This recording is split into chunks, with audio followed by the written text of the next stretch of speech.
வாய்ப்பு இல்லைன்னா இந்த ஓவியங்கள் வந்து நமக்கு வந்து சேராது. அப்போ இந்த ஹாலும் சரியாக இதாகிடுச்சு.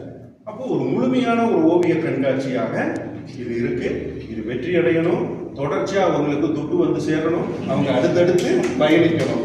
அதுக்கு ஒரு என்னுடைய மனமார்ந்த வாழ்த்துக்கள். இதுக்கு அடுத்தது இந்த ஓவியத்தை தாண்டி மேடையில் வந்து இருக்கக்கூடிய நண்பர்கள், அலைன்ஸ் பிரான்சிஸை சேர்ந்த நண்பர் மற்றும் ஏழுமலை ஒர்க் வந்து எனக்கு வந்து அவ்வளவு பிடிக்கும். நான் லலித்தில் நம்ம பார்த்தோம்ல, லலித்தில் பார்த்தோம். அதுவும் அவருடைய ஒர்க்கில் அது எப்படி மிக்ஸ் பண்ணாருன்னே தெரியல. அவர் ஒரு கேட்டலாக் போட்டிருந்தாரு. அந்த கேட்டலாக் நான் ரொம்ப பத்திரமா வச்சுருக்கேன். உங்கள் ஒர்க்கை ரொம்ப ஒரு பெஸ்ட் எக்ஸ்பீரியன்ஸ். நான் லலித்தில் எந்த ஷோ இருந்தாலும் நான் போயிடுவேன். சின்ன குழந்தைங்க பண்ணுற ஷோவில் இருந்து மாஸ்டர்ஸ் ஏழுமலை கூட மாஸ்டர்ஸ் பண்ணுற ஒர்க் வரல கூட நான் போய் பார்ப்பேன். ஏன்னா ஆர்ட் லவர் நான் முதலே சொல்லிட்டேன். போய் நான் பார்க்கும்போது ஒவ்வொரு சில எக்ஸ்பீரியன்ஸ் நமக்கு வந்து ஹார்ட்டுக்கு க்ளோஸாக வரும், பிரமிப்பாக இருக்கும். நம்மளால் செய்ய முடியுமான்னு நமக்குள்ள ஒரு இது வரும். இல்லை நம்ம செஞ்சிருவோம், இது மாதிரி செஞ்சு பார்ப்போம் அப்படின்னு நமக்கு ஒரு நம்மளை தூண்டி விடும். அப்படி இருக்கும் இல்லையா? ஏழுமலை ஒர்க்கு நம்மளை என்ன பண்ணுதுன்னா பயப்படுத்துது.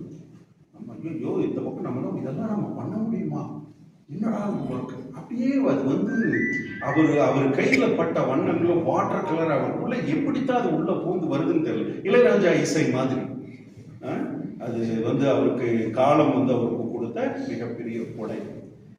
அது வந்து அப்படி அழகா வந்து கேன்வாஸில் உட்காருது. உண்மையிலுமே நல்ல பெஸ்ட் எக்ஸ்பீரியன்ஸ்.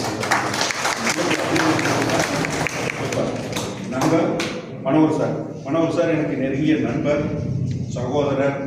அவர் வந்து ஒரு வழிகாட்டி. அவர் வந்து ஸ்டூடெண்ட்ஸுகளுக்கெல்லாம் வந்து குருவாக இருந்து பார்த்தா எங்கே போனாலும் அவர் ஸ்டூடெண்ட்ஸ் வந்து இருந்துக்கிட்டே இருக்காங்க. அவர் இப்போ நான் பழகின வரையிலும் பார்த்த வரையிலும் போகிற இடத்துலலாம் அவர் ஸ்டூடெண்ட்ஸ் தான் இன்றைக்கி மாஸ்டராக இருக்காங்க.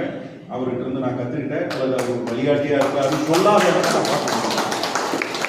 அது ஒரு நண்பனாக நாங்கள் வெளியிருந்து பார்க்கும்போது அவ்வளவு சந்தோஷமா இருக்கு.